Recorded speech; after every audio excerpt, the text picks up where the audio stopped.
Iran has launched strikes on suspected Kurdish separatist positions in Iraq's Erbil in what appears to be a warning shot amid growing fears of a new front opening in the widening Middle East conflict. Visuals broadcast by Iran's state-run press TV showed thick plumes of smoke rising from areas near Erbil after the strikes. Tehran claims the operation targeted armed Kurdish groups it accuses of planning attacks inside Iranian territory.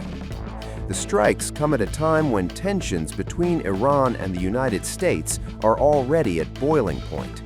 Iranian officials have long accused Kurdish separatist groups operating along the Iran-Iraq border of receiving support from foreign intelligence agencies. Tehran says these groups have repeatedly attempted to infiltrate Western Iran and destabilize the country. According to a report by Reuters, several Iranian Kurdish armed groups based along the Iran-Iraq border have recently been discussing possible operations against Iran's security forces.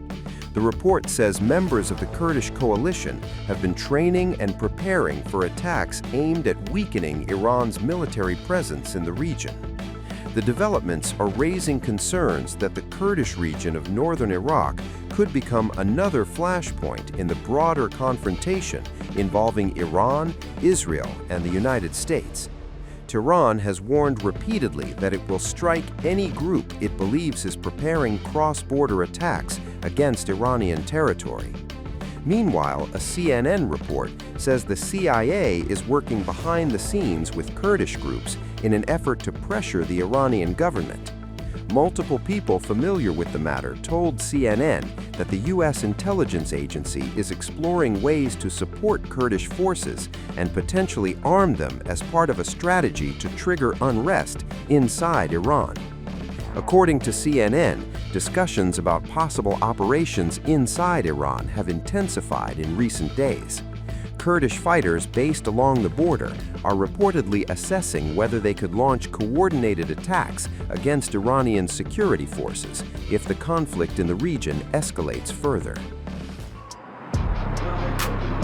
Iran launched a massive attack on separatists in neighboring Iraq's Kurdistan province amid reports that the CIA could fund and arm the Kurdish forces to spark an uprising in the Islamic Republic.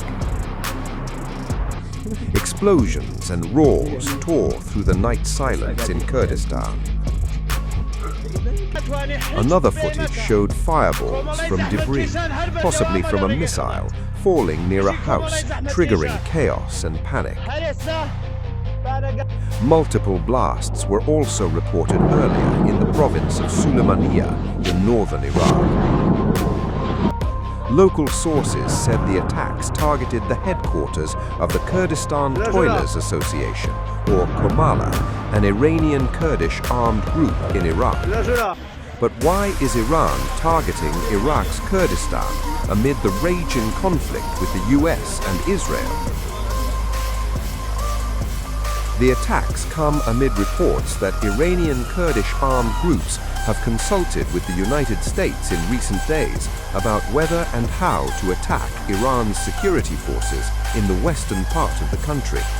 According to Reuters, the Iranian Kurdish coalition of groups based on the Iran-Iraq border has been training to mount such an attack in hopes of weakening the country's military. Multiple people familiar with the matter told CNN that the CIA, America's top spy agency, is working to arm Kurdish forces to foment an uprising in Iran. The source revealed that the Trump administration has been in active discussions with Iranian opposition groups and Kurdish leaders in Iraq about providing them with military support. On March 3rd, US President Donald Trump even spoke with the president of the Democratic Party of Iranian Kurdistan, Mustafa Hijri, according to a senior Iranian Kurdish official, according to CNN. The Trump administration reportedly is considering arming Kurdish forces in the hopes of inspiring a popular uprising in Iran. Could you comment on that report? I can comment on the fact that the president has held many calls with partners, allies, and leaders in the region, in the Middle East. He did speak to Kurdish leaders with respect to our base that we have in northern Iraq. But as for any report suggesting that the president has agreed to any such plan is completely false and should not be written. Secretary, so there are reports that the administration is considering arming Iranian Kurdish groups. So could you please clarify that whether any such plan has been authorized and whether Congress or regional partners has been notified and consulted? All I would say is none of our objectives are premised on the support or the arming of any particular force. So what other entities may be doing, we're aware of, but our objectives aren't centered on that.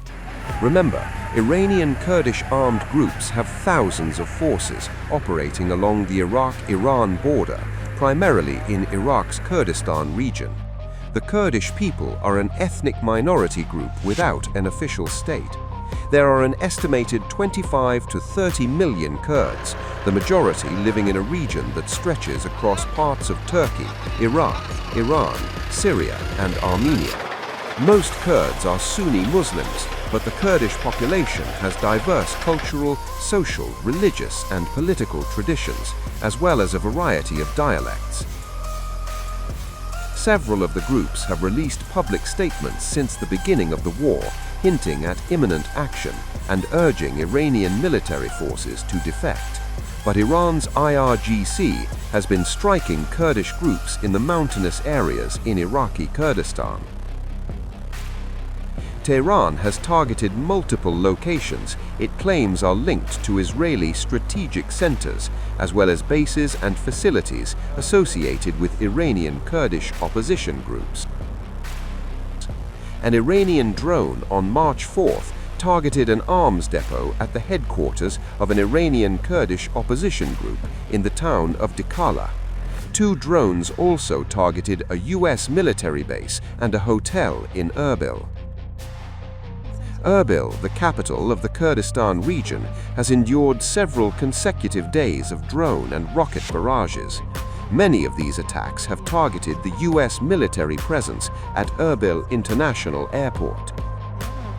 Mounting attacks by the IRGC and pro-Iran militant groups forced the Kurdistan Regional Government, or KRG, to issue a statement distancing the autonomous region from any military activity directed against Iran, emphasizing that Iraqi Kurdistan must not be used as a launching ground for attacks on neighboring states.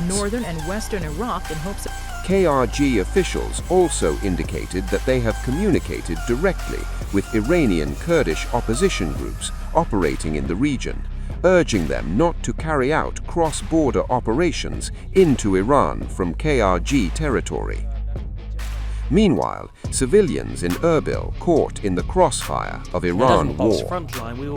Honestly, it is hard feeling. I mean, it is not about the financial aspect of it, but it is about the fact that you go for a journey and come back to see this disaster, that you are being a victim of a catastrophic incident. This war that we have nothing to do with it. We are not responsible for it. We are not a part of it, and we were not the cause of it.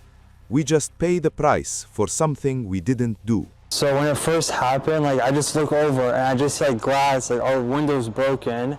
And I go outside to the living room and I just see all the windows are broken and I hear yelling outside. So I go outside and I just see people, a bunch of people. Later I found out there was a drone right there and it was caught in the power lines.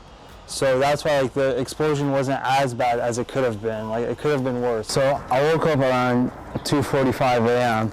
to one of the loudest bangs I've ever heard of in my life. It was an explosion.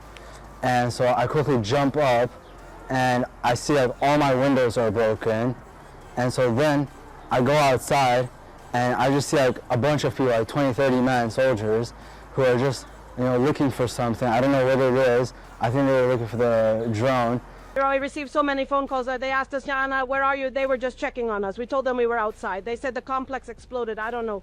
But I don't know. They're saying the apartments on the first floor were damaged, but I don't know. Where are we going and why? Now, where are we going and why? We're going back to the motel because we have nowhere to stay overnight. We need to check into a hotel, so we're heading to the motel. Why is your apartment damaged here? No, it's not affected, but we ended up going just from fear because we were scared.